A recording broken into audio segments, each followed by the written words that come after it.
Hello, my dear students. How are you all? So, in my last class, we derived an expression for electric potential energy due to an electric dipole. Okay, and we derive an expression that is U is equal to P into E cos theta 1, sorry, cos theta 1 minus cos theta 2. So, we derive this expression of the electric potential energy U of the electric dipole. तर आपण काल electric potential एनर्जीचा formula आपण derive केला होता. तर परत एकदा तुम्हाला मला सांगायचं आहे, आपण electric potential energy due to electric dipole कसं कॅल्क्युलेट केलं. तर जसे की इलेक्ट्रिक डायपोल मध्ये दोन चार्जेस असतात, एक पॉझिटिव्ह चार्ज आणि निगेटिव्ह चार्ज. तर त्या इलेक्ट्रिक डायपोलला आपण एका इन्फिनिटी पासून एका एक्स्ट्रा इलेक्ट्रिक फील्ड मध्ये आणलं आणि एक अमाऊंट ऑफ वर्क डन किती झालं आपण जर कॅल्क्युलेट केलं तर आपल्या लक्षात येईल की एक इलेक्ट्रिक डायपोल जेव्हा इन्फिनिटी पासून एका एक्स्ट्रा इलेक्ट्रिक फील्ड मध्ये जेव्हा आपण आणलो तेव्हा, कारण की डायपोल मध्ये दोन्ही चार्जेस असतात, तर पॉझिटिव्ह निगेटिव्ह चार्ज दोन्ही चार्जेसमुळे पॉझिटिव्ह आणि निगेटिव्ह वर्क डन होतं तिथे. म्हणून total work done, the net work done on the dipole हे 0 होतं. मग वर्क डन 0 असेल तर electric potential energy of the dipole आपण कसं कॅल्क्युलेट करायचं. तर त्यासाठी जेव्हा आपण डायपोल त्या एक्स्ट्रा इलेक्ट्रिक फील्ड मध्ये ठेवतो तेव्हा आपल्या लक्षात येतं की ते डायपोल त्यामध्ये ते डायपोल मध्ये एक टॉर्क निर्माण झालेला आहे. ते एक रोटेटरी मुवमेंट ते असं मूव्ह करत आहे. ओके, तर आपण टॉर्क म्हणतो, टॉर्क निर्माण झालेला आहे. तर नॅचरली टॉर्क कसं होतं आपण काल बघितलेलं आहे. ओके, तिथे नेगेटिव्ह चार्ज आणि पॉझिटिव्ह चार्ज हे opposite to the direction of the electric field असे फोर्स एक्सपिरियन्स करतात. दोन्ही चार्जेस फोर्स एक्सपिरियन्स करतात, म्हणून ते टॉर्क, त्यावर एक टॉर्क निर्माण होतं. तर electric potential energy due to the dipole आपल्याला जर समजायचं असेल तर आपल्याला त्याच्यावर एक वर्क डन करावं लागेल. आता आपण वर्क डन केलं, इन्फिनिटी पासून आणून इथं ठेवलं, पण आपल्या लक्षात आलं की वर्क डन 0 झाला तिथे, दोन्ही चार्जेस होते म्हणून. पॉझिटिव्ह निगेटिव्ह चार्जेसमुळे वर्क डन 0 झाला. मग आपल्या लक्षात आलं की जेव्हा आपण डायपोल तिथे आणून ठेवलं तर त्याच्यावर एक टॉर्क निर्माण झालेला आहे. ओके, दोन्ही charges equal and opposite force experience केल्यामुळे ते टॉर्क निर्माण झालेलं आहे. तर म्हणून आपण काय केलं, ज्या डायरेक्शनला जे टॉर्क निर्माण झालेलं आहे ते टॉर्क आपण न्यूट्रलाइज करण्यासाठी त्याला एक अपोजिट टॉर्क आपण दिला. मग त्याला अपोजिट टॉर्क देण्यासाठी तुम्हाला एक एक्सटर्नल वर्क डन करावं लागलं होतं. तर ते जे तुम्ही एक्सटर्नल वर्क, एक पर्टिक्युलर अँग्युलर डिस्प्लेसमेंट त्याला जे अपोजिट टॉर्क तुम्ही दिलं तेव्हा जे अमाऊंट ऑफ वर्क डन झालं तर ते वर्क डन आपण कॅल्क्युलेट केलं आणि तेच वर्क डन आपण म्हणतो electric potential energy due to the dipole. Okay, तर अशा पद्धतीने आपण एक electric potential energy of the dipole आपण कॅल्क्युलेट केलं. तर एक अपोजिट टॉर्क देऊ, त्या ठिकाणी जे वर्क डन झालं आणि इनिशियल अँगल थीटा 1 आणि फायनल अँगल थीटा 2 त्याला आपण जे वर्क डन दिलं तेव्हा आपल्याला इलेक्ट्रिक पोटेन्शियल एनर्जी मिळालेली आहे. तर ह्या ठिकाणी आपल्या लक्षात आलं असेल, पी म्हणजे इलेक्ट्रिक डायपोल मोमेंट आहे, डायपोलचं इलेक्ट्रिक डायपोल मोमेंट आहे.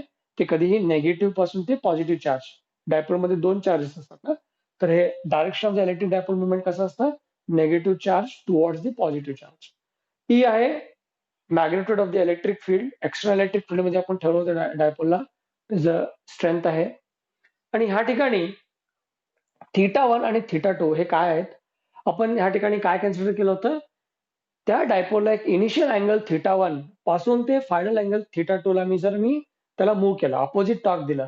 इनिशियल अँगल थीटा 1 पासून फायनल अँगल थीटा 2 पर्यंत त्याला मी अपोजिट टॉर्क दिल्यावर जे total amount of work done झालं त्यालाच आपण त्याची इलेक्ट्रिक पोटेन्शियल एनर्जी असं म्हणलो. तर आता इथे या ठिकाणी आपल्याला थोडं लक्षात ठेवायचं, या ठिकाणी थोडे महत्वाचे पॉईंट्स आपल्याला इथे घ्यायचे. आता जसं की आपल्याला माहित आहे थीटा 1 आहे initial angle of the dipole. तर तुम्हाला लक्षात असेल आपण डायपोल सुरुवातीला कशा पद्धतीने ते एक्स्टर्नल इलेक्ट्रिक फील्ड मध्ये आणलं होतं, म्हणजे ते एक्स्टर्नल इलेक्ट्रिक फील्ड मध्ये आपण डायपोल कशा पद्धतीने ठेवलं होतं. आपल्याला माहित आहे the axis of the dipole आपण perpendicular to the direction of the electric field ठेवलं होतं. ओके, तर समजा आता इथे मी एक फर्स्ट केस घेतो. ओके, फर्स्ट केस समजा ते इलेक्ट्रिक डायपोल जे आहे समजा आता इथे P आपण आपल्याला माहित आहे, हे डायपोल आहे, नेगेटिव्ह चार्ज आणि हे पॉझिटिव्ह चार्ज. ओके, सो हे जे आहे हे म्हणतो एक्सिस ऑफ द डायपोल. तर ह्याला एक्सिस म्हणण्याऐवजी आपण म्हणूयात डायपोल मोमेंट. हे कसं असतं, नेगेटिव्ह चार्ज पासून ते पॉझिटिव्ह चार्ज, हे इलेक्ट्रिक डायपोल मोमेंट P आहे. ओके, तर सुरुवातीला आपण काय केलं होतं, सुरुवातीला आपण त्याला समजा एक फर्स्ट केसमध्ये आपण डायपोलला हे समजा एक युनिफॉर्म इलेक्ट्रिक फील्ड आहे आणि ह्या फील्डमध्ये मी डायपोल आता असं ठेवलेलं आहे, अशा पद्धतीने ठेवलं, म्हणजे नेगेटिव्ह चार्ज हे पॉझिटिव्ह चार्ज. तर इथे डायपोल मुवमेंट कसं असणार आहे, हे P, नेगेटिव्ह पासून ते पॉझिटिव्ह P.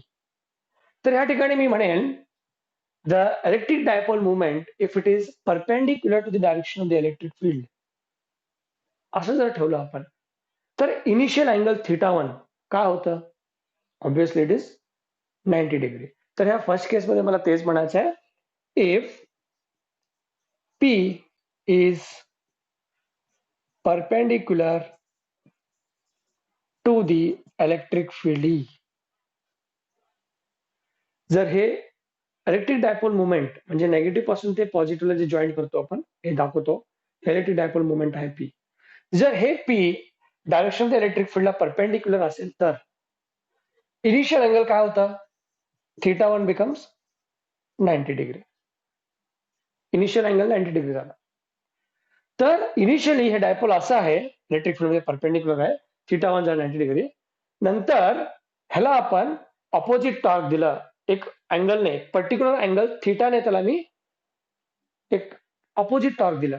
म्हणजे जर P हे इलेक्ट्रिक फील्डला परपेंडिक्युलर असेल तर इनिशियल अँगल तर 90 डिग्री होते. इनिशियल अँगल आता P आणि E मध्ये काय आहे, 90 डिग्री झाला. आणि जेव्हा मी डायपोलला एक पर्टिक्युलर अँगल थीटाने रोटेट करतो, म्हणजे इथे फायनल अँगल म्हणजे θ2 समजा एक थीटा आहे. इनिशियल θ1 90 डिग्री आहे, कारण की इनिशियली हे डायपोल असं आहे, आणि नंतर ह्याला अपोजिट टॉर्क देऊन एक पर्टिक्युलर अँगलने मी अपोजिट फायनल अँगल डिसाईड केला, ते आहे समजा थीटा. एक थीटा अँगलने मी त्याला अपोजिट टॉर्क दिला, तर फायनल अँगल होईल theta. So θ1 becomes 90 degree and θ2 becomes theta. Then what is the formula of electric potential energy of the dipole? It is PE. So या ठिकाणी मी ते डायग्राम काढतो. तर PE इंटू कॉस θ1, तर θ1 आपल्याला काय घेतलं आपण, कॉस 90 डिग्री मायनस कॉस θ2 म्हणजे मी काय घेतलं, एनी अँगल थीटा, असं होतं. तर आता इथे आपल्या लक्षात आलं असेल what is the value of cos 90. Cos 90 ची व्हॅल्यू काय होईल, या ठिकाणी 0 होईल. ओके, तर कॉस 90 इथे 0 झाला, म्हणून U इज इक्वल टू हे मायनस कॉस थिटा इतकंच उरलं, म्हणून हे मायनस बाहेर घेतलं, तर हे P कॉस थिटा. तर हे होईल आपलं formula of electric potential energy of the dipole. जर इनिशियली डायपोल परपेंडिक्युलरली ठेवलेला आहे त्या इलेक्ट्रिक फील्डमध्ये, तर इलेक्ट्रिक पोटेन्शियल एनर्जीचा फॉर्म्युला आपल्याला अशा पद्धतीने कॅल्क्युलेट करायचा. ओके, आणि आता इथे सेकंड केस मी घेतो. ओके, तर आपण इलेक्ट्रिक डायपोल इलेक्ट्रिक फील्ड मध्ये कसं ठेवलं होतं, सुरुवातीला परपेंडिक्युलर ठेवलं होतं.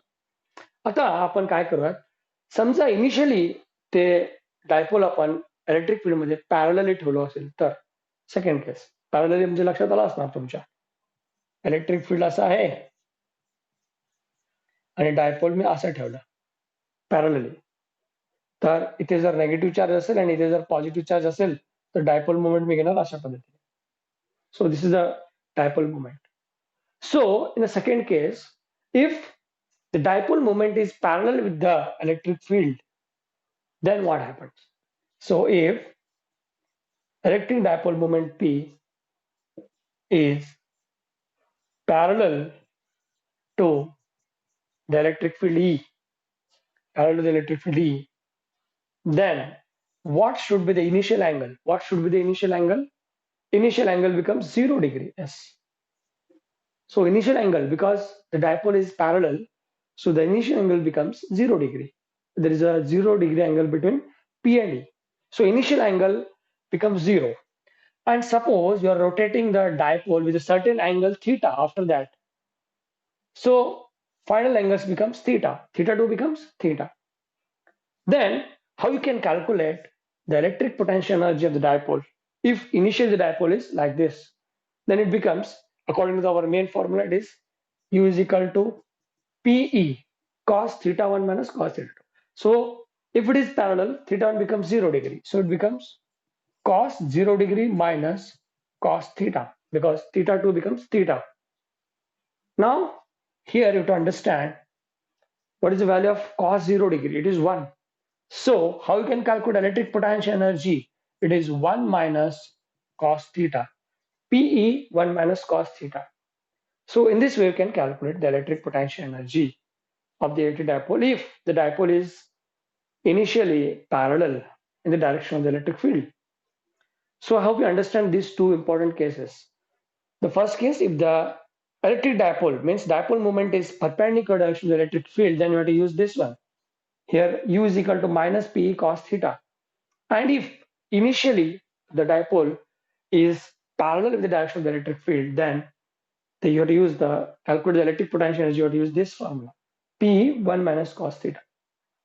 I hope you understand these two important cases, and these two formulas are quite very much important for NEET purpose. So many questions are there on this. So you have to understand what is the situation exactly, whether dipole initially is parallel or perpendicular. According to that, you have to use the formulas. Okay, so I hope you understand this one. Now, along with that, I will discuss some important points. Okay, so here some important points are goes like, so first let us try to understand what is meant by a stable equilibrium position of the dipole. What is meant by a stable equilibrium position of the electric dipole? आता इथे stable equilibrium position आपल्याला कशाला म्हणायचं, म्हणजे electric dipole जेव्हा आपण extra electric field मध्ये आणून ठेवतो तेव्हा डायपोलचं stable position, stable equilibrium position हे पण कशाला म्हणायचं आहे हे आपण मी तुम्हाला सांगतो.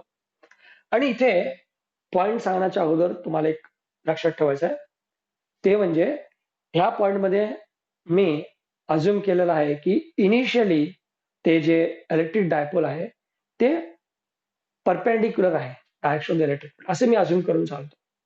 आता मी असंच का बरं अज्युम करायचं सर, असंच का, असं का बरं? आता मी हे सिच्युएशन म्हणजे हे फॉर्म्युला घेऊन मी तुम्हाला हे पॉईंट सांगणार आहे. तर इथे ह्या पॉईंटमध्ये मी इनिशियली जे डायपोल अज्युम केलेलं आहे ते काय केलेलं आहे, परपेंडिक्युलर. समजा इनिशियली डायपोल मुवमेंट पी आणि ई मध्ये अँगल काय 90 डिग्री परपेंडिक्युलर ठेवलेलं आहे. तर तसंच का बरं घ्यायचं सांगतो त्याचं रिझन. आता बघा, तुम्हाला माहिती आहे टॉर्क ऑन द डायपोल कसं आपण कॅल्क्युलेट करतो.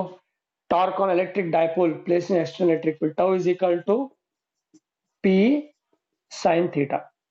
Tau is equal to P sine theta हे टॉर्कचा फॉर्म्युला आहे. आणि तुम्हाला लक्षात असेल ऑलरेडी फर्स्ट इयर मध्ये झालेलं आहे कॉन्सेप्ट, हे डिराइव्ह केलेला तुम्ही, तुम्हाला ऑलरेडी माहितीच असणार.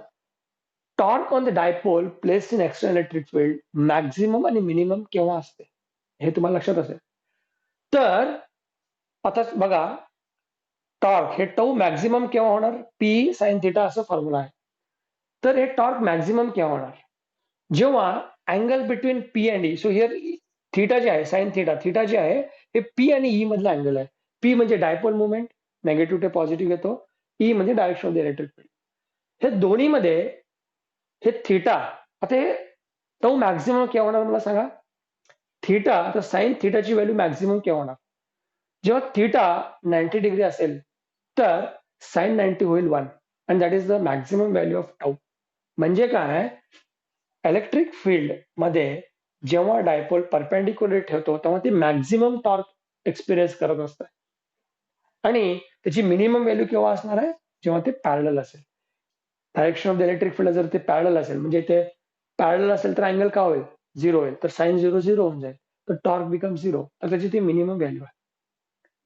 तर मी आता हे परपेंडिक्युलरच घेऊन चालायचं आपला, म्हणजे हे फॉर्म्युला मला घेऊन चालायचं आहे ते, हे एक्झाम्पल सांगण्यासाठी. लक्षात आलं असेल तुम्हाला मी का परपेंडिक्युलर घेऊन चाललो, कारण परपेंडिक्युलर मध्ये मॅक्झिमम टॉर्क असतं. म्हणून परपेंडिक्युलरच्या पोझिशन मधून त्याला अपोजिट टॉर्क देणं हे इतकं म्हणजे जरा कठीण काम आहे. ठीक आहे, कारण की जास्ती उड्डाण करावं लागतं. कारण की परपेंडिक्युलर असताना ते मॅक्झिमम टॉर्क एक्सपिरियन्स करत असतं. त्या पोझिशन मधून त्याला अपोजिट टॉर्क देणं म्हणजे ऑब्व्हियसली आपल्याला जास्ती एनर्जी खर्च करावं लागेल आणि जास्ती इलेक्ट्रिक पोटेन्शियल एनर्जी त्याच्यामध्ये आपल्याला दिसून येईल त्या मोमेंटमध्ये. लक्षात आलं? आता आपल्याला हे फॉर्म्युला घेऊन आपल्याला हे तुम्हाला थोडे एक्झाम्पल सांगणार आहे. तर फर्स्ट आपल्याला लक्षात ठेवायचं आहे स्टेबल इक्विलिब्रियम स्टेबल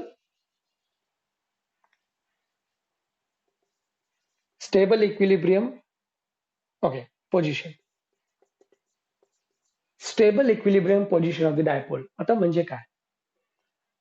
समजा इनिशियली डायपोल आहे परपेंडिक्युलर आहे. ओके, तर परपेंडिक्युलर मधून मी त्याला मूव्ह करत, ठीक आहे, परपेंडिक्युलर ह्या पोझिशन पासून. आता इनिशियली डायपोल परपेंडिक्युलर आहे. इनिशियली आता मी तुम्हाला इथे वाटेल तर दाखवतो म्हणजे तुम्हाला कन्फ्युजन होणार नाही. मी हे स्टेबल इक्विलिब्रियम म्हणजे मी काय सांगण्याचा प्रयत्न करत आहे. इलेक्ट्रिक फील्ड आहे, uniform electric field. Initially dipole कसा आहे? Perpendicular direction of the electric field आहे. तर या ठिकाणी मी घेतो इथे नेगेटिव्ह चार्ज, इथे पॉझिटिव्ह चार्ज, हे dipole moment negative to positive. तर पी आणि ई मध्ये आता इनिशियली 90 डिग्री आहे. ह्या पोझिशन पासून मला स्टेबल इक्विलिब्रियम पोझिशन मध्ये आणायचं आहे. तर समजा ह्या पोझिशन पासून मी ह्याला अपोजिट टॉर्क देत असं मूव्ह केलं, म्हणजे असं मूव्ह केलं म्हणजे समजा stable equilibrium position of the dipole केव्हा होतं? जेव्हा ह्या पोझिशन पासून आता सध्या पी कसं आहे वरच्या ठिकाणी असं आहे, निगेटिव्ह टू पॉझिटिव्ह असं आहे आणि ई असं आहे. ह्या पोझिशन पासून मी ह्याला असं मूव्ह केला तेव्हा काय होतं? पी आणि ई हे दोन्ही पॅरलल होऊन जातात. ओके, आणि त्या पोझिशनला आपल्याला म्हणायचं stable equilibrium position of the dipole. लक्षात आलं? Stable equilibrium position of the electric dipole. Initially dipole असा आहे बाबा, त्याच्यावर एक टॉर्क आहे. आता त्याला मी अपोजिट टॉर्क देत कसं मूव्ह केलं? असं मूव्ह केलं, असं मूव्ह केलं, एक वर्क डन केलं. तेव्हा काय झालं? पी आणि ई दोन्ही पॅरलल झाले. इनिशियल अँगल, ठीक आहे, इनिशियल अँगल तर होतं 90 डिग्री. इनिशियल अँगल 90 डिग्री असल्यामुळे त्यामध्ये जी एनर्जी असणार आहे, आपण जे फायनल अँगल त्याला काय देऊ त्या प्रकारे त्याच्यात एनर्जी सेव्ह होईल. इनिशियल अँगल θ1 तर 90 डिग्री आहे, कारण की ते इनिशियली परपेंडिक्युलरला. नंतर मी त्याला जे रोटेट करेन फायनल अँगल देईन थिटा, तेव्हा एनर्जी काय असेल त्याचं हे फॉर्म्युला आहे. तर इनिशियली आहे परपेंडिक्युलर असं. आता मी ह्याला एक अपोजिट टॉर्क देत त्याला मी असं मूव्ह केला तेव्हा काय झालं? स्टेबल इक्विलिब्रियम पोझिशन मध्ये आलं. ते म्हणजे काय? when P is parallel to E. ह्याला असं टॉर्क दिला मी, ठीक आहे. तर इनिशियल तर अँगल 90 डिग्री होता. मग त्या डायपोलला मी parallel to the electric field move केला, फायनल अँगल दिला त्याला, थिटा टू फायनल अँगल दिला. तर त्याला पॅरलल आहे, परपेंडिक्युलरने पॅरलली करण्यासाठी मी फायनल अँगल किती दिला असेल? थिटा टू ऑब्व्हियसली होणार 0 डिग्री, कारण त्याला मी पॅरलली केलंय. तर अँगल काय होईल? 0 डिग्री. तर इनिशियल अँगल तर आहे आपलं 90 डिग्री. इनिशियली मी त्याला परपेंडिक्युलर ठेवलं होतं. जेव्हा मी त्याला पॅरलल करेल तेव्हा ते फायनल अँगल काय होणार? तिथे दोन्हीमध्ये पी आणि ई मध्ये काय अँगल होणार आहे? 0 डिग्री होणार आहे. तर ह्या ठिकाणी आता आपण ऑलरेडी त्याचा फॉर्म्युला आपल्याकडे आहे. हाच फॉर्म्युला बघा. इनिशियल अँगल तर 90 डिग्री समजून आपण हे घेतलेलं आहे. इनिशियली परपेंडिक्युलर असताना आपण हे घेतलेलं आहे. फायनल अँगल कारण की त्याला मी असं मूव्ह केलं, पॅरलल झालं, पॅरलल केल्यामुळे फायनल अँगल मला या ठिकाणी द्यावं लागलं 0 डिग्री. तर ह्या फॉर्म्युला प्रकार इथे when P is parallel to E, तर इथे थिटा काय होणार आहे? 0 डिग्री होणार आहे. थिटा होईल 0 डिग्री. तर इलेक्ट्रिक पोटेन्शियल एनर्जी आपण कशा पद्धतीने कॅल्क्युलेट करू शकतो? इथे minus P E cos 0 degree, ठीक आहे. तर हे अशा पद्धतीने होतं. अगोदर सुरुवातीला असं होतं, त्याला मी आता एक अपोजिट टॉर्क देत असं केलं तर त्याला फायनल अँगल मी 0 डिग्री दिला. म्हणून इलेक्ट्रिक पोटेन्शियल एनर्जी काय होईल मायनस पी कॉस 0 डिग्री होईल. तर इथे कॉस 0 आपल्याला काय होणार आहे what is the value of cos 0 it becomes 1. So u is equal to minus p into e. हे आपल्याला फॉर्म्युला लक्षात ठेवा. आय होप तुम्हाला समजलं असणार आहे. Stable equilibrium position of the electric dipole आपल्याला समजायचं. ठीक आहे. तर आपल्याला आता इथे लक्षात आलं असेल u is equal to minus P into E. आता इथे इलेक्ट्रिक पोटेन्शियल एनर्जी जी आहे त्याला नेगेटिव्ह व्हॅल्यू आहे. म्हणून ह्याला आपल्याला म्हणायचं आहे the electric potential energy has a minimum value, okay, and that is called as stable equilibrium position. So here u has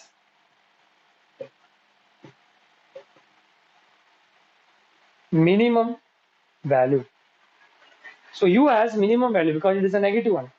So u has a minimum value, and this is called, if p is initially it is perpendicular, and if when we give the opposite torque and make it parallel, the p direction is parallel to the electric field, if p is parallel to e, then this position is called as stable equilibrium position of the electric dipole.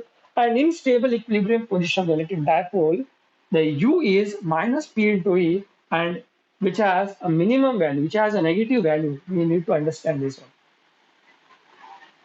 लक्षात आलं तुमच्या हे महत्वाचं point आपल्याला इथे समजून घ्यायचं आहे.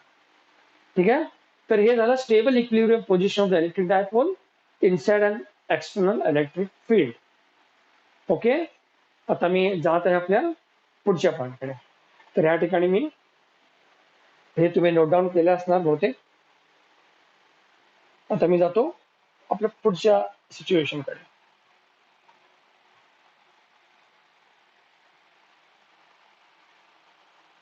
आता सेकंड पोझिशन आहे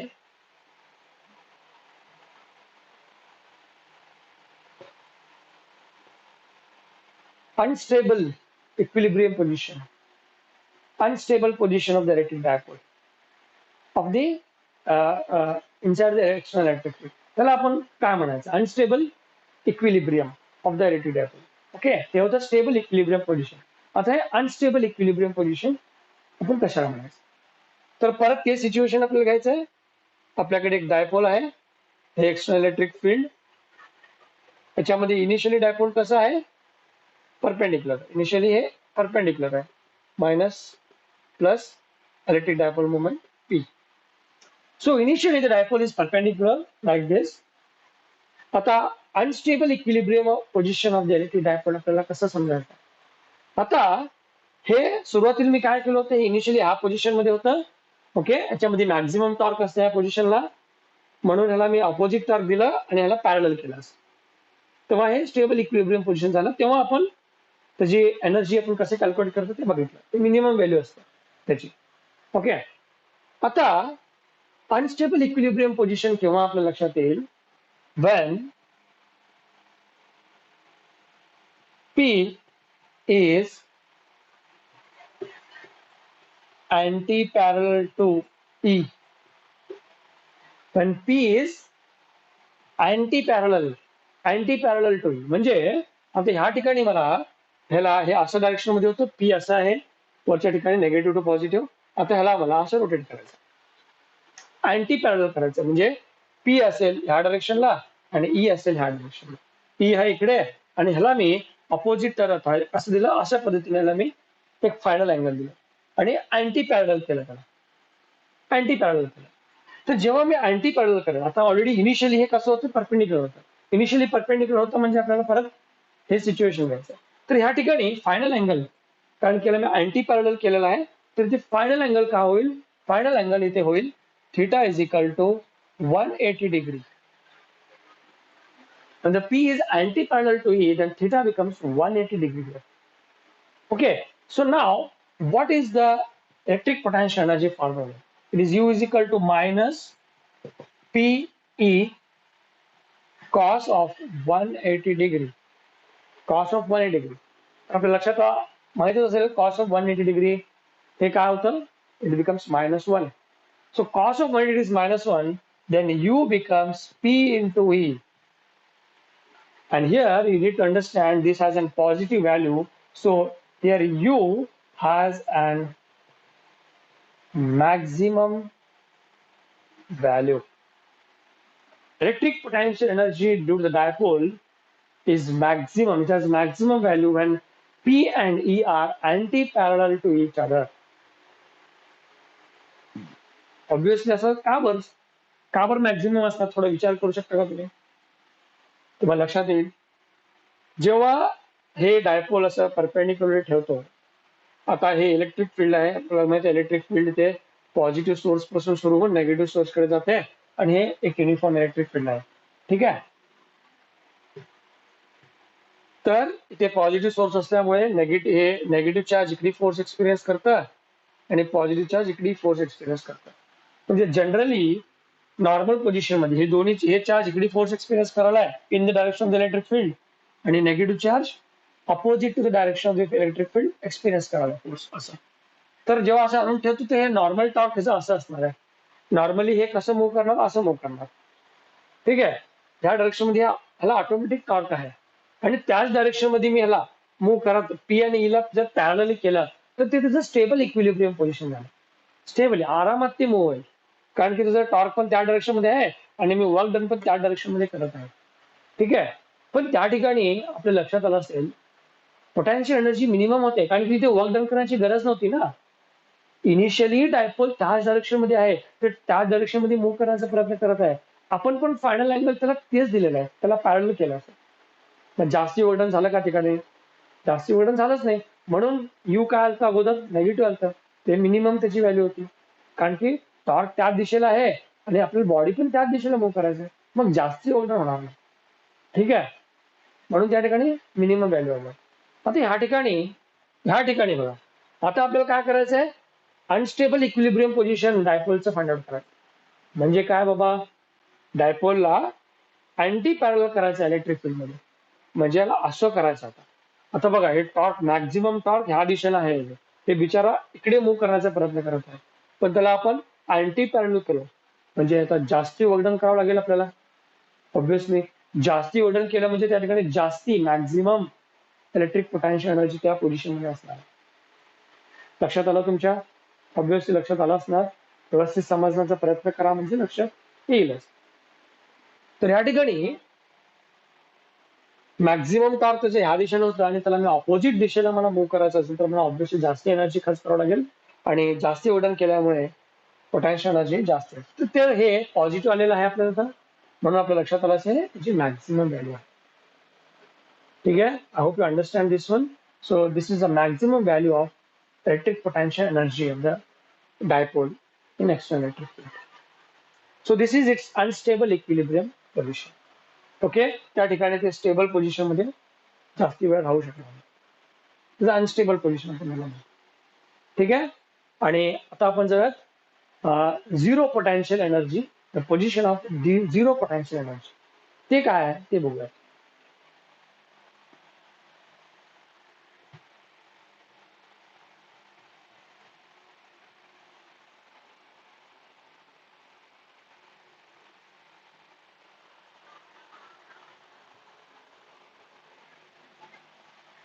तर आता हे आपण बघूयात position of zero potential.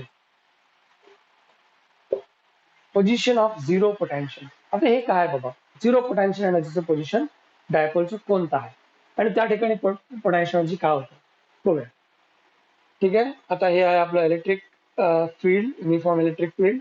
Initially dipole असं परपेंडिक्युलर आहे नेगेटिव्ह चार्ज हे पॉझिटिव्ह चार्ज हे dipole moment negative to positive हे इलेक्ट्रिक फील्ड. ठीक आहे. तर आता इनिशियली हे असं आहे परपेंडिक्युलर आहे. ओके. आणि फायनल अँगल म्हणजे त्याला काही दिलं नाही. फायनल अँगल सुद्धा माझं असंच आहे परपेंडिक्युलरच आहे. इनिशियल अँगल तर परपेंडिक्युलरच आहे 90 डिग्री म्हणून हे आलं होतं. आता फायनल अँगल मी त्याला मूव्ह केला नाही त्याला असंच ठेवलं. इनिशियली ते तसंच होतं परत त्याला काही न करता काही अँगल न देता मी असंच ठेवलं. तर इनिशियल अँगल होतं 90 डिग्री. फायनल अँगल का होईल ते पण 90 डिग्री कारण की त्याला मी मूव्ह केलं नाहीये. तर ह्या पोझिशनला पोझिशन ऑफ झिरो पोटेन्शियल म्हणायचं.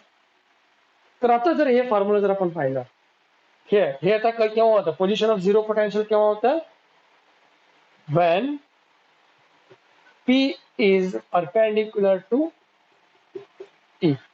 डायपोल मुवमेंट आणि इलेक्ट्रिक फील्ड दोन्ही परपेंडिक्युलर असेल तर त्या पोझिशनला झिरो पोटेन्शियल एनर्जीचं पोझिशन म्हणायचं. तर तेव्हा अँगल काय होतं, परपेंडिक्युलर आहे तर 90 डिग्री होतं. तर पोटेन्शियल एनर्जीचा फॉर्म्युला काय, U is equal to minus P cos 90. What is the value of cos 90? Becomes 0. So therefore U becomes 0.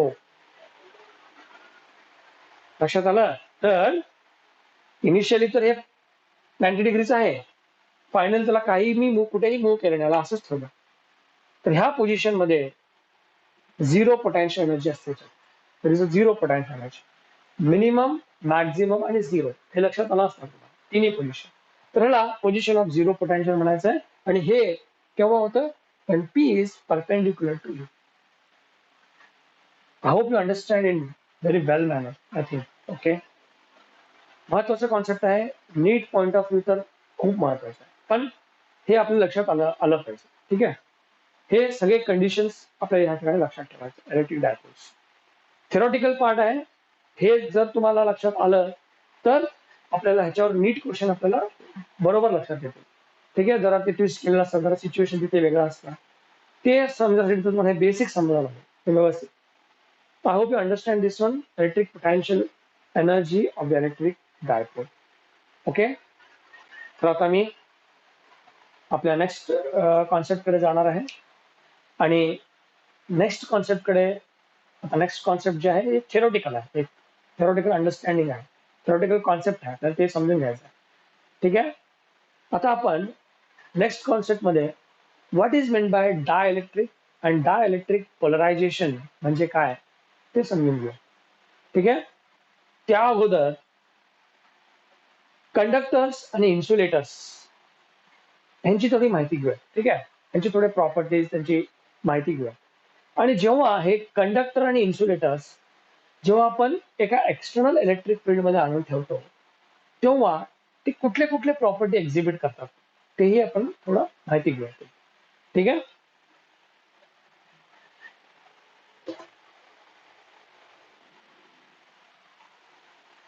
Okay. तर आपण आता कंडक्टर आणि इन्सुलेटर यांची थोडी माहिती घेऊयात, बेसिक माहिती घेऊयात. आणि त्यानंतर कंडक्टर आणि इन्सुलेटर जेव्हा एक्सटर्नल इलेक्ट्रिक फील्ड मध्ये ठेवतो तेव्हा काय होतं ते बघूया.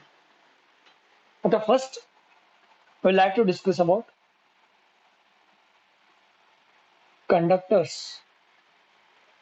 So as we all know how we can define a conductor is. So basically conductor is a such kind of material which easily allow the electric current to flow through it. Okay. In this way we can define what is meant by conductors, and we are very much familiar with the example of these conductors. जसे की जे कंडक्टरचे example जर आपण सांगा म्हटलं तर खूप सारे एक्झाम्पल आपण all metals like gold, silver, iron, aluminium हे सगळे कंडक्टरचे एक्झाम्पल. आणि कंडक्टर आपण कशाला म्हणतो बा, जे मटेरियल इझिली इलेक्ट्रिक करंटला अलाव करतं त्याला आपण कंडक्टर म्हणतो. आणि जर तुम्हाला मी सांगितलं हे इझिली का बरं अलाव करतात करंट, तर तुम्ही म्हणणार the conductor consist of large number of charge carriers, free charge carriers. आता इथे चार्ज कॅरियर्स काय, charge carriers are nothing but electrons. Free electrons are the charge carriers. तर कंडक्टर काय असतं बाबा बेसिकली, आता कंडक्टर हे काय मटेरियल, एक ऍटमने बनलेलं आहे. तर मेटल्स मध्ये काय असतं युजली, आता माहिती आहे आपल्या ऍटम मध्ये न्यूक्लियस असतं, सेंटरमध्ये प्रोटॉन्स आणि न्यूट्रॉन्स असतात त्यात, आणि इलेक्ट्रॉन्स जे आहेत स्पेसिफिक ऑर्बिट मध्ये इलेक्ट्रॉन्स रिव्हॉल्व करत असतात. ठीक आहे. अशा पद्धतीने इलेक्ट्रॉन्स जे आहेत ते रिव्हॉल्व करत असतात अराउंड द न्यूक्लियस, हे ऍटमला मिळतात. तर कंडक्टर्स मध्ये फ्री इलेक्ट्रॉन्स कुठून आले, फ्री इलेक्ट्रॉन्स म्हणजे काय, व्हॅलेन्स इलेक्ट्रॉन, जे आउटर मोस्ट, जे लास्ट ऑर्बिटचे जे इलेक्ट्रॉन्स आहेत आउटरमोस्ट ऑर्बिटचे जे इलेक्ट्रॉन्स आहेत ते हे न्यूक्लियसला लूजली बॉन्डेड असतात. So the outermost valence electrons are loosely bonded with the nucleus.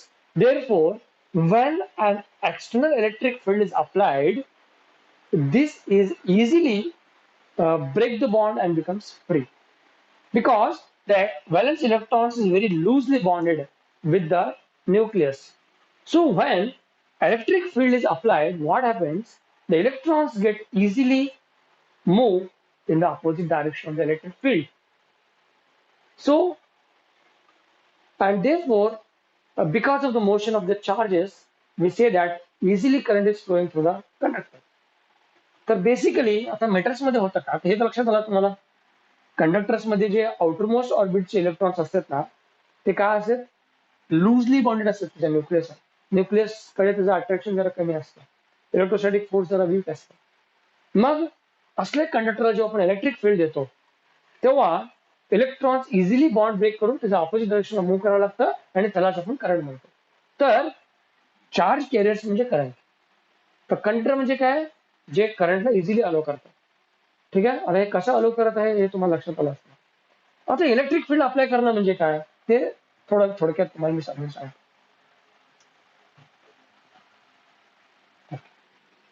आता समजा एक कंडक्टर आहे माझ्याकडे, एक मेटॅलिक रॉड आहे अशा पद्धतीचं. हे आहे मेटल, एक मेटॅलिक रॉड आहे. ठीक आहे, आता हे मेटल आहे म्हणजे हे कंडक्टर असणार. It is a conductor because all metals are conductors. Okay, so inside the conductors there are atoms and the electrons. Okay, so all the electrons of the atoms of the conductor are loosely bonded with their nucleus. So when the electric field is applied, the electrons are very easily break the bond and it moves in opposite direction of the electric field. Now what is meant by applying the electric field and what is meant by the flow of charges is a current. आता तुम्हाला basically मी सुरुवातीला सांगितलेलं आहे current म्हणजे काय, potential difference म्हणजे काय. आता तेच मी ते थोडं रिपीट करणार आहे. आता या ठिकाणी इलेक्ट्रिक फील्ड म्हणजे काय तुम्हाला ते सांगतो, त्याचं कॉन्सेप्ट सांगतो. आता तुम्हाला माहितच आहे हे एक कंडक्टर आहे, एक रॉड आहे. त्याच्यामध्ये फ्री इलेक्ट्रॉन्स आहेत, व्हॅलेन्स इलेक्ट्रॉन्स आहेत. फ्री इलेक्ट्रॉन्स त्याचे व्हॅलेंट इलेक्ट्रॉन्स असतात. फ्री म्हणजे ते फ्री राहतात, ते व्हॅलेन्स बॉन्ड मध्ये आउटरमोस्ट ऑर्बिट इलेक्ट्रॉन्सला आपण फ्री इलेक्ट्रॉन्स असं म्हणतो. ठीक आहे, आता हे फ्री इलेक्ट्रॉन्स पण आहेत आणि कंडक्टर आहे. ठीक आहे, तर आता हे फ्री इलेक्ट्रॉन्स ते मोशन मध्ये नाही आहेत. ओके, म्हणजे मोशन मध्ये जरी असले तरी द नेट करंट, आता flow of charges, flow of electrons म्हणजेच करंट, बरोबर. आता त्याच्यात इलेक्ट्रॉन्स आहेत, फ्री इलेक्ट्रॉन्स आहेत, त्यांचं ते मोशन मध्ये असतील थर्मल एनर्जीमुळे आणि त्याला आपण करंट म्हणू शकतो कारण त्यांचं मोशन रॅन्डम असतं. तर करंट म्हणजे काय, motion of charges in particular direction, त्याला करंट म्हणायला. त्याच्यात इलेक्ट्रॉन्स आहेत, सगळं आहे, पण हे ते करंट नाही आहे. या रॉडमध्ये करंट नाही आहे. का बरं, कारण त्याला मी पोटेन्शियल डिफरन्सच दिला नाही. दोन्ही बाजूला जर मी पोटेन्शियल डिफरन्स दिला, पोटेन्शियल डिफरन्स म्हणजे काय, व्होल्टेज, व्होल्टेजला पोटेन्शियल डिफरन्स. तर समजा आता मी इथे पॉटेंशियल डिफरन्स दिला बाय युझिंग अ बॅटरी. आता इथे बॅटरी यूज केलं, हे positive negative. Okay, DC source, DC battery use केलं. आता इथे एक पोटेन्शियल डिफरन्स दिला. इथे आहेत फ्री इलेक्ट्रॉन्स, हे समजा बॅलन्स इलेक्ट्रॉन्स आहे. ओके, जेव्हा मी पोटेन्शियल डिफरन्स दिला, आता इथे मी पॉझिटिव्ह पोटेन्शियल दिलं आणि या ठिकाणी पॉझिटिव्ह पोटेन्शियल आणि या ठिकाणी निगेटिव्ह पोटेन्शियल दिलं. आता हे पॉझिटिव्ह आणि निगेटिव्ह पोटेन्शियल दिलं आणि जर हे रॉडचं लेंथ एल आहे समजा, तर मला सांगा द पोटेन्शियल व्ही, ते एक व्ही पोटेन्शियल अप्लाय केलंय, त्याने पॉझिटिव्ह पोटेन्शियल आहे, ते निगेटिव्ह पोटेन्शियल आहे. दोन्हीमध्ये पोटेन्शियल डिफरन्स आहे. Potential difference is V, voltage, त्यालाच आपण व्होल्टेज म्हणतो. So the potential applied over a certain length of the conductor, potential across certain distance, काय म्हणतो आपण, हे कशाचे मेजरमेंट आहे सांगा बरं. Potential applied over certain distance, the potential is applying, there is a potential difference over a certain distance of the conductor. The potential difference across certain length, what it is a measurement of nothing but electric field. सुरुवातीला आपण त्याचं relation derive केलं, relation between electric field आणि electric potential. ठीक आहे, तर ह्याला आपण म्हणतो potential gradient.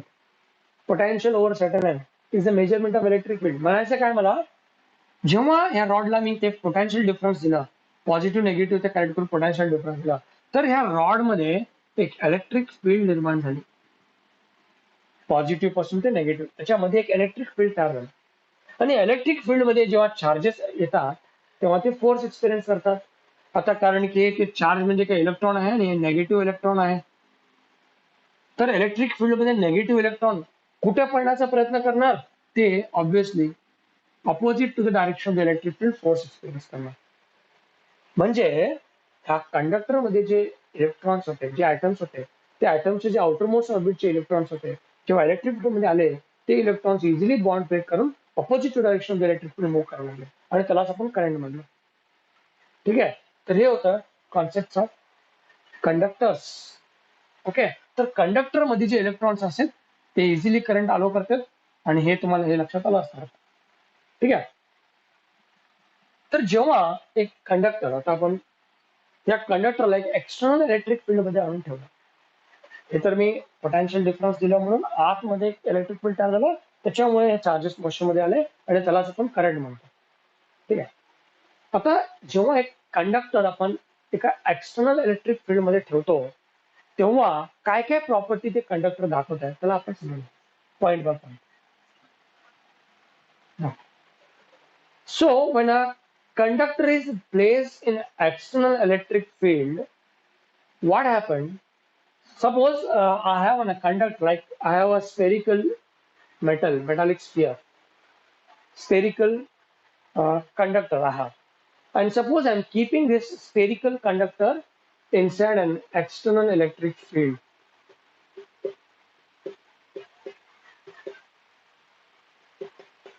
I have a metallic sphere and now I'm keeping this sphere in external electric field. So what happened?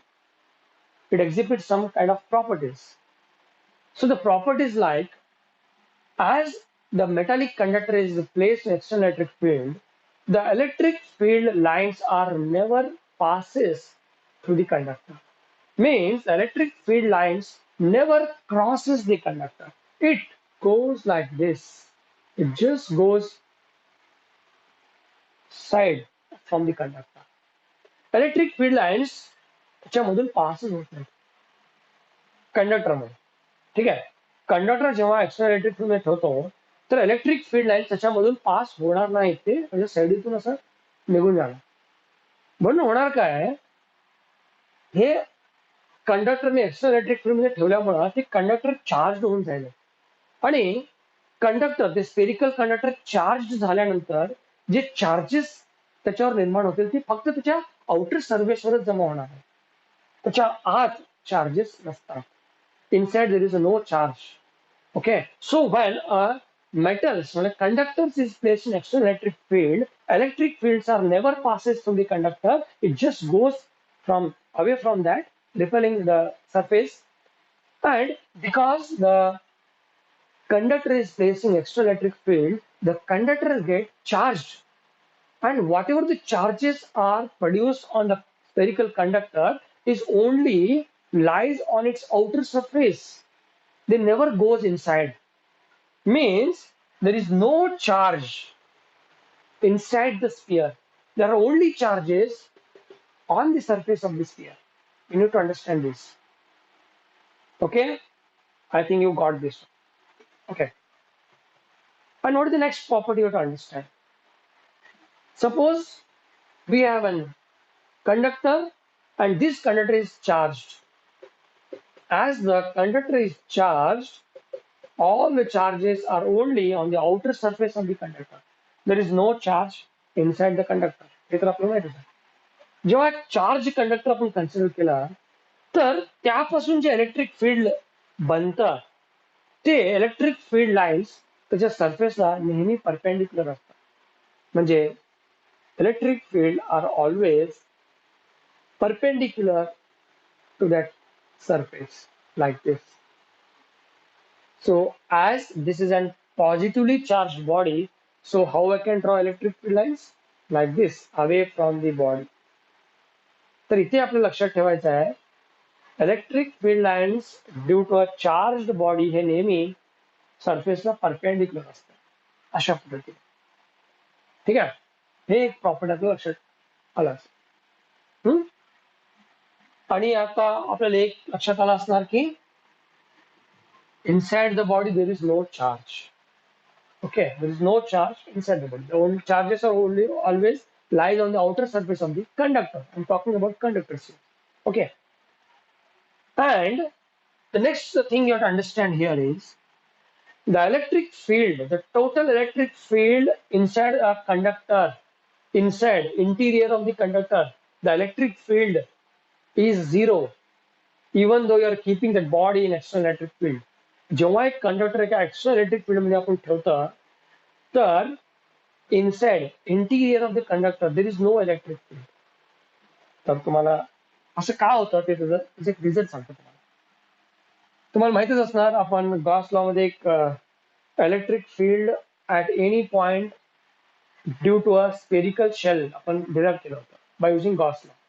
त्या ठिकाणी outside the shell, on this shell आणि इनसाइड द शेल आपण केलं होतं Gauss law paper.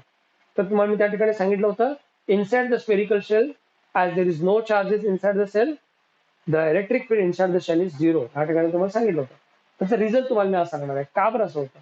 Why the interior of the conductor there is no electric field even though you are keeping that conductor in external electric field. त्याचा result तुम्हाला मी सांगतो.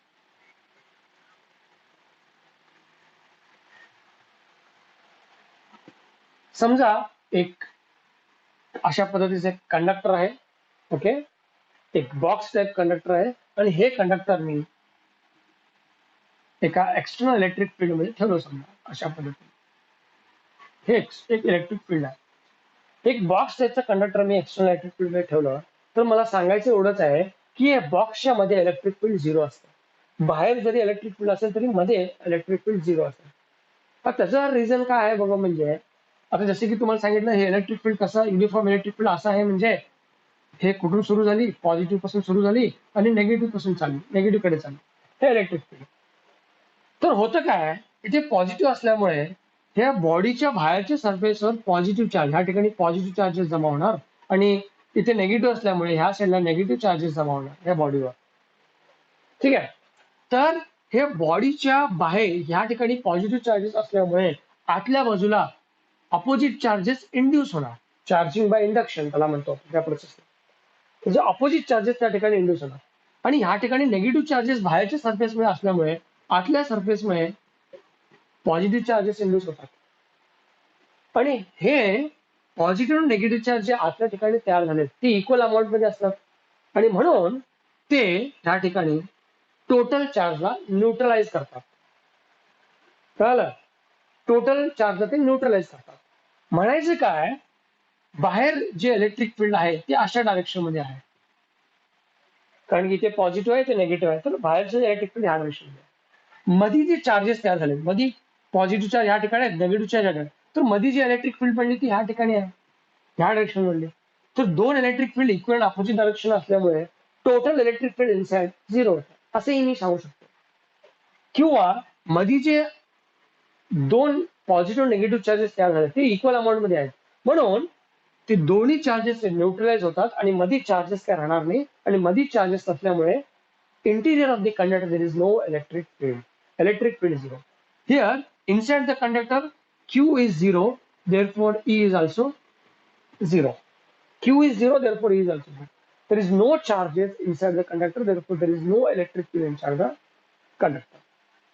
Okay, I hope you understand this one in a proper way. Okay, हे तुम्हाला लक्षात आलं असणार व्यवस्थित. तर हे झालं एक कॉन्सेप्ट, एक one of the point.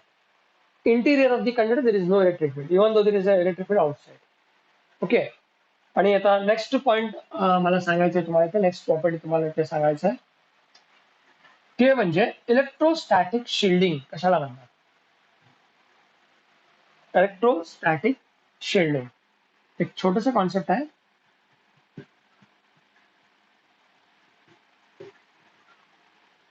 Electrostatic shielding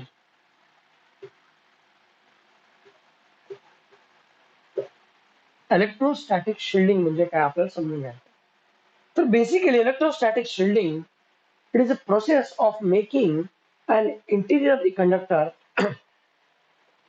free from external electric field. त्या प्रोसेसला इलेक्ट्रोस्टॅटिक शिल्डिंग म्हणतात. म्हणजे एका कंडक्टरची आतली बाजूला इलेक्ट्रिक फील्ड पासून मुक्त करणं. त्या प्रोसेसला इलेक्ट्रोस्टॅटिक शिल्डिंग असे म्हणतात. शिल्ड म्हणजे प्रोटेक्ट करणं. ठीक आहे. So it's a process of making an interior of the conductor completely free from external electric field. So that is electrostatic shielding. I hope you understand this one.